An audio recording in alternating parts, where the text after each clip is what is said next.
ಕಾಂಗ್ರೆಸ್ಗೆ ಶುರುವಾಯ್ತಾ ಸೋಲಿನ ಭಯ. ನಮಸ್ಕಾರ, ಕನ್ನಡ ಒನ್ ನ್ಯೂಸ್ಗೆ ಸ್ವಾಗತ. ನಾನು ನಿಶ್ಮಾ ಇರ್ಷಾದ್. ದಾವಣಗೆರೆ ದಕ್ಷಿಣದ ರಣಕಣದಲ್ಲಿಂದು ಸೈಲೆಂಟ್ ಪೀರಿಯಡ್ ಶುರುವಾಗಿದೆ. ಯಾಕಂದ್ರೆ ನಾಳೆ ಅಂದ್ರೆ ಏಪ್ರಿಲ್ 9ಕ್ಕೆ ಮಹತ್ವದ ಮತದಾನ ನಡೆಯಲಿದೆ. ಅಬ್ಬರದ ಪ್ರಚಾರ ನಿನ್ನೆ ಸಂಜೆ ಮುಕ್ತಾಯವಾಗಿದೆ. ಆದ್ರೆ ಸೋಷಿಯಲ್ ಮೀಡಿಯಾದಲ್ಲಿ ಮಾತ್ರ ಒಂದು ವಿಚಾರ ಸಿಕ್ಕಾಪಟ್ಟೆ ಚರ್ಚೆಯಾಗ್ತಾ ಇದೆ.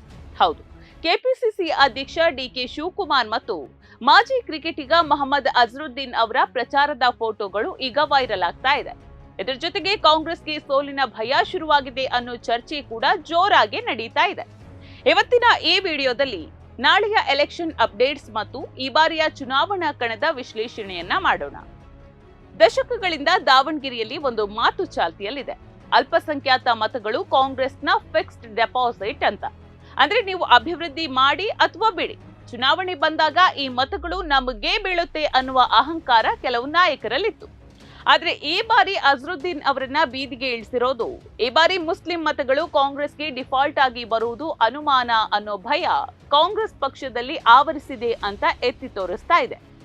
ದಾವಣಗೆರೆಯ ಮುಸ್ಲಿಂ ಮತದಾರರನ್ನ ಕೇವಲ ಒಂದು ಮತ ಬ್ಯಾಂಕ್ ಅಥವಾ ಪುಕ್ಕಟೆ ಸಿಗುವ ಪ್ರಾಡಕ್ಟ್ ಅಂತ ಭಾವಿಸೋದು ಎಷ್ಟು ಸರಿ ಅಂತ ಹೇಳಿ.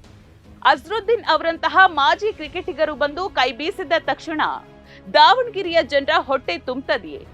ಅಲ್ಪಸಂಖ್ಯಾತ ಸಮುದಾಯಕ್ಕೆ ಪ್ರಾತಿನಿಧ್ಯ ಕೊಟ್ಟಂತಾಗ್ತದ? ಅಥವಾ ಅವರ ಶಿಕ್ಷಣ, ಉದ್ಯೋಗದ ಸಮಸ್ಯೆಗಳು ಪರಿಹಾರ ಆಗ್ತದೆಯೇ? ಇದಕ್ಕೆ ಕಾಂಗ್ರೆಸ್ ನಾಯಕರು ಉತ್ತರ ಕೊಡ್ಲೇಬೇಕಿದೆ. ಇನ್ನು ಅಜರುದ್ದೀನ್ ಅವರ ಬಗ್ಗೆ ಹೇಳೋದಾದ್ರೆ, ಅವರ ರಾಜಕೀಯ ಜೀವನವೇ ಒಂದು ದೊಡ್ಡ ಪ್ರಶ್ನಾರ್ಥಕ ಚಿಹ್ನೆ. ಅವರು ರಾಜಕೀಯದಲ್ಲಿ ಸಾಧಿಸಿದ್ದು ಅಷ್ಟರಲ್ಲೇ ಇದೆ. ಇವರಿಂದ ಇನ್ನೊಂದು ರಾಜ್ಯದ ಉಪಚುನಾವಣೆಯಲ್ಲಿ ಫಲಿತಾಂಶ ಬದಲಿಸೋದಕ್ಕೆ ಸಾಧ್ಯವೇ? ಸಮುದಾಯಕ್ಕೆ ಬೇಕಿರೋದು ಅವರ ಕಷ್ಟಕ್ಕೆ ನಿಲ್ಲುವ ಸ್ಥಳೀಯ ಧ್ವನಿ, ಹೊರಗಿನಿಂದ ಬಂದು ಕೈಬೀಸಿ ಹೋಗುವ ಸೆಲೆಬ್ರಿಟಿಗಳಲ್ಲ. ದಾವಣಗೆರೆಯ ಮುಸ್ಲಿಂ ಸಮುದಾಯ ನೈಜ ಸಮಸ್ಯೆಗಳಾದ ಶಿಕ್ಷಣ, ಉದ್ಯೋಗ ಮತ್ತು ಮೂಲ ಸೌಕರ್ಯಗಳ ಬಗ್ಗೆ ಅಜರುದ್ದೀನ್ ಅವರಿಗೆ ಅಸಲಿಗೆ ಏನಾದ್ರೂ ಅರಿವಿರೋದಕ್ಕೆ ಸಾಧ್ಯನಾ?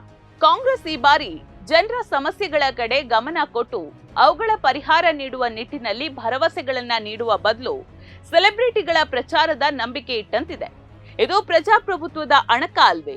ಒಬ್ಬ ನಾಯಕನ ಯೋಗ್ಯತೆಯನ್ನ ಅವನ ಕೆಲಸದ ಮೇಲೆ ಅಳಿಬೇಕೆ ಹೊರತು ಅವರ ಜೊತೆ ಎಷ್ಟು ಜನ ಸೆಲೆಬ್ರಿಟಿಗಳು ಬಂದ್ರು ಅನ್ನೋದರ ಮೇಲಲ್ಲ. ದಾವಣಗೆರೆಯ ಮತದಾರ ತುಂಬಾ ಸ್ಮಾರ್ಟ್ ಆಗಿದ್ದಾನೆ. ಇಲ್ಲಿನ ಸಮಸ್ಯೆಗಳಾದ ನೀರಿನ ಸೌಕರ್ಯ, ರಸ್ತೆ ಮತ್ತು ಸ್ಥಳೀಯ ಉದ್ಯೋಗದ ಬಗ್ಗೆ ಮಾತನಾಡಿದ ನಾಯಕರಿಗೆ ಜನ ನಾಳೆ ಮತದಾನದ ಮೂಲಕ ಉತ್ತರ ಕೊಡ್ತಾರಾ ಅನ್ನೋದನ್ನ ಕಾದು ನೋಡ್ಬೇಕಿದೆ. ಇನ್ನು ನಾಳೆಯ ಚುನಾವಣೆಯ ಪ್ರಮುಖ ಮಾಹಿತಿಗಳನ್ನ ನೋಡೋದಾದ್ರೆ, ನಾಳೆ ಅಂದ್ರೆ ಏಪ್ರಿಲ್ 9ರಂದು ಮತದಾನ ನಡೀತದೆ. ಸುಗಮ ಮತದಾನದ ದೃಷ್ಟಿಯಿಂದ ನಾಳೆ ಇಡೀ ಕ್ಷೇತ್ರದಲ್ಲಿ ಸರ್ಕಾರಿ ರಜೆಯನ್ನ ಘೋಷಿಸಲಾಗಿದೆ. ಯಾವುದೇ ಅಹಿತಕರ ಘಟನೆಗಳು ನಡೆಯದಂತೆ ಸಾವಿರಾರು ಪೊಲೀಸ್ ಸಿಬ್ಬಂದಿಗಳೊಂದಿಗೆ ಬಿಗಿ ಭದ್ರತೆಯನ್ನ ಒದಗಿಸಲಾಗಿದೆ. ಈ ಬಾರಿ ಕಣದಲ್ಲಿ ಒಟ್ಟು 25 ಅಭ್ಯರ್ಥಿಗಳು ಅದೃಷ್ಟ ಪರೀಕ್ಷೆಗೆ ಇಳಿದಿರುವುದು ಪೈಪೋಟಿಯ ತೀವ್ರತೆಯನ್ನ ಎತ್ತಿ ತೋರಿಸುತ್ತದೆ. ಈ ಕುತೂಹಲಕಾರಿ ಚುನಾವಣೆಯ ಅಂತಿಮ ಫಲಿತಾಂಶ ಮೇ 4ರಂದು ಪ್ರಕಟವಾಗಲಿದೆ.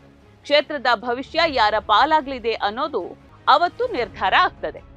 ಕೊನೆಯದಾಗಿ ದಾವಣಗೆರೆಯ ಮತದಾರರೇ ಗಮನಿಸಿ, ನಿಮ್ಮ ಮತ ಅಮೂಲ್ಯವಾದದ್ದು. ಒಬ್ಬ ಸೆಲೆಬ್ರಿಟಿ ಬಂದು ಕೈ ಬೀಸಿದ್ರು ಎಂದೋ ಅಥವಾ ಯಾರೋ ಅಪ್ಪಣೆ ಕೊಟ್ರೆಂದೋ ಮತ ಹಾಕುವ ಕಾಲ ಹೋಗಿದೆ.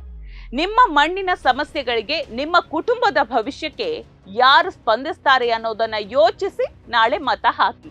ನೋಡ್ತಾ ಇರಿ ಸಮಾಜಕ್ಕಾಗಿ ಕನ್ನಡ ಒನ್ ನ್ಯೂಸ್. ನಮಸ್ಕಾರ.